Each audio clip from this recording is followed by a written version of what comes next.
გითხრათ, აი რა კრიტერიუმებით ირჩევს სამიზნეთ ბიურო კონკრეტულ ორგანიზაციებს, ვისაც აი ამ კანონს მიუსადაგებს?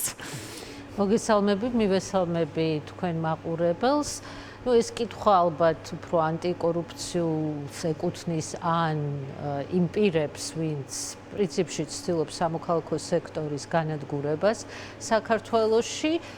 ოფიციალურად, ფორმალურად გამოძიების დაწყების საბაბი პირველ ჯერზე გახდა ჩვენი საჯარო განცხადებები, ერთობლივი განცხადებები, რომელიც შეხებოდა თავად აი ამ ეგრეთ წოდებული რუსული კანონის მიზნებს და სამოქალაქო საზოგადოების მედია ადვოკატირების კოალიციის ერთობლივ განცხადებას ჟურნალისტებზე ძალადობის დაგმობით და მოწოდებით გამოეძიებინათ ეს საქმები. ნებისმიერ კრიტიკული განცხადება, რომელიც ისმის ჩვენი მხრიდან, აღქმული არის როგორც პოლიტიკური შეფასება და ეს ხდება გამოძიების საფუძველი. ანუ ამით ჩანს, რომ ხელისუფლების მიზანი არის გააჩუმოს ყველა ის კრიტიკული ინსტიტუცია, რომელიც ცდილობს მეთვალყურის ფუნქცია შეასრულოს და არასამთავრობო სექტორის ფუნქცია არის სწორედ ის, რომ გააწონასწოროს ძალაუფლების სხვა შტოები მის მიერ საზოგადოების ინფორმირებით. ჩვენ არაფერი გვაქვს დასამალი, წლებია ჩვენ ვებგვერდზე არის მითითებული ინფორმაცია დონორის, დაფინანსების, აქტივობების შესახებ და ჩვენი აქტივობები თანხმდრაშია მათ შორის ხელისუფლების პოლიტიკასთან. არაფერს ჩვენ ისეც არ ვაკეთებთ, რაც თვითონ ხელისუფლებას არ აქვს დეკლარირებული თუნდაც პოლიტიკის დოკუმენტებში. გაგიკვირდებათ და მთავრობის სტრატეგიული კომუნიკაციის დოკუმენტებში რუსული ჰიბრიდული საფრთხე ერთ-ერთ მთავარ გამოწვევად არის დასახელებული და ამ მიმართულებით ცხადია ჩვენს მუშაობთ. მაგრამ ჩვენ ვავლენთ როგორც მტრული სახელმწიფოს საინფორმაციო ოპერაციებს, ასევე როგორ იყენებს ხელისუფლება ადმინისტრაციულ რესურსს თავისი პოლიტიკური ინტერესებისთვის და რაც დაადასტურა სხვათა შორის Facebook-მა, როდესაც წაშალა პრემიერ-მინისტრის სტრატკომთან დაკავშირებული ყალბი ანგარიშები. არის თუ ეს ყველაზე მტკივნეული ნაწილი, როგორც ჩანს მთელი ამ კამპანიისა, რომელიც თქვენს წინააღმდეგ მიემართება, იმიტომ რომ საუბრობთ, რომ MDF-ის კვლევები ამხელს პრაქტიკულად როგორც რუსეთის, ისე ადგილობრივი დეზინფორმაციის კამპანიებს, ეს ის არის, რაზეც დგას მთელი ეს სისტემა, რაც შეიძლება ითქვას ფუნდამენტი არის ქართული ოცნების. ცხადია, ზოგადად ეს რეპრესიების ფორმები იცვლება, ავტოკრატები ცდილობენ დემოკრატიული ინსტიტუტების გამოყენებას ძალაუფლების შენარჩუნებისთვის.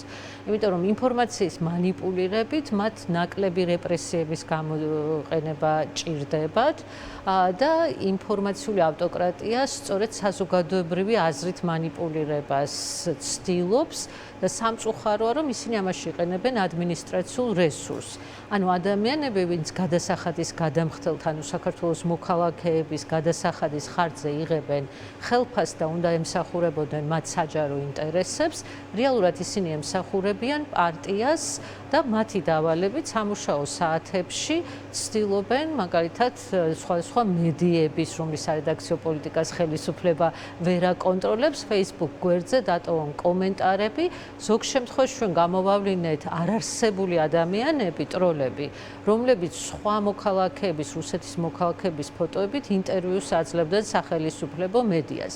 ცხადია, ეს ხელისუფლებას არ მოეწონება, მაგრამ ჩვენი ამოცანა არის, ჩვენ წესდებით მოქმედებთ, საზოგადოების ინფორმირებას შეუწყოთ ხელი და ასევე ვასწავლოთ ახალგაზრდებს, როგორ ამოიცნონ ყალბი ინფორმაცია და მედია წიგნერების პროგრამები, რომელსაც ჩვენ ვახორციელებთ, სწორედ ამ მიზანს ემსახურება. რა არის თქვენი გეგმა და არსებობს თუ არა რაღაცა ერთიანი გეგმა იმ არასამთავრობო ორგანიზაციებისა, რომლებიც არიან ახლა აი ამ კამპანიის სამიზნეები? ცხადია, ჩვენ გამოვიყენებთ ყველა სამართლებრივ ბერკეტს, მიუხედავად იმისა, რომ არ არსებობს ინსტიტუტების მიმართ ნდობა, ასევე საერთაშორისო ბერკეტებს და რაც მთავარია საზოგადოების ინფორმირებას, იმიტომ რომ ჩვენ დასამალი არაფერი არ გვაქვს.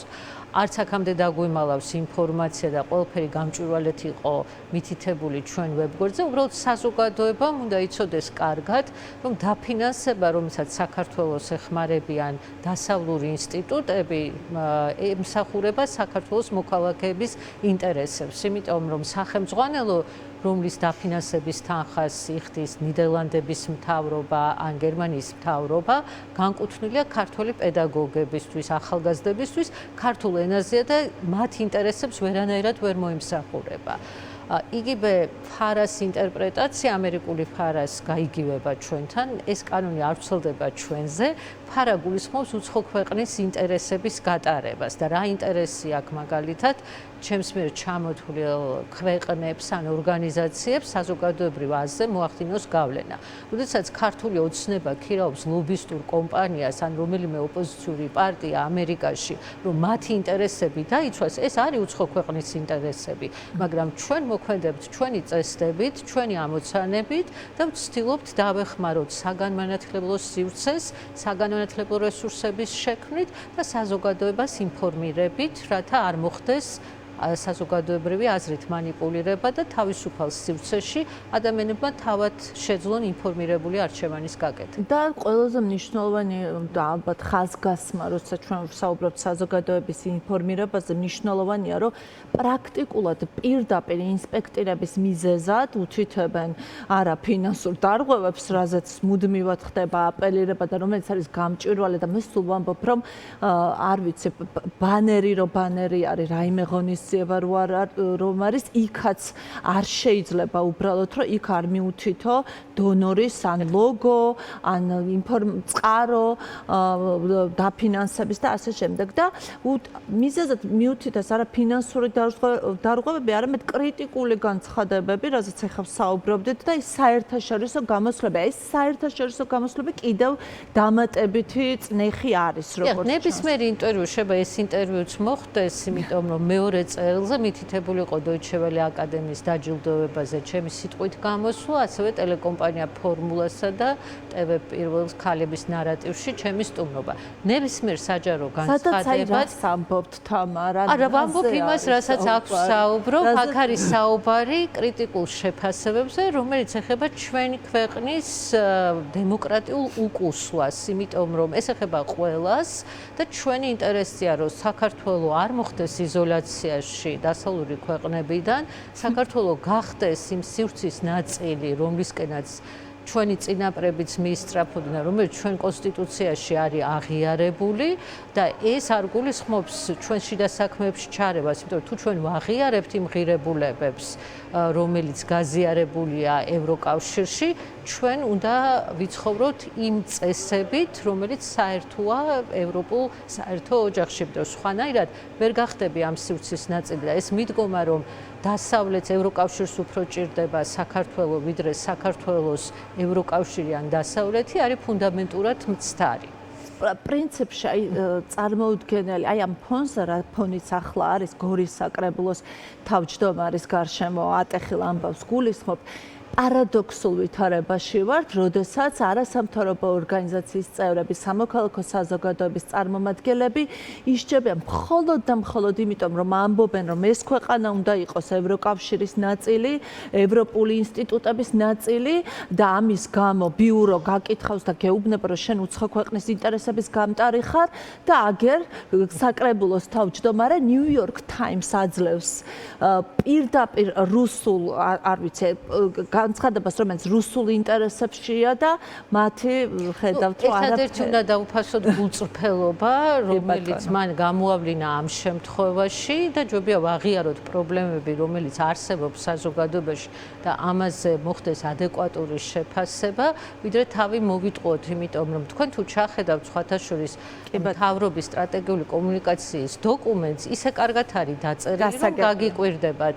ამიტომ ხაღალზე დაწერილი არ უნდა განსხვავდებოდეს რეალობის. მადლობა, ძალიან დიდი მადლობა თქვენ, თამარ კინწურაშვილს ვესაუბრებოდით.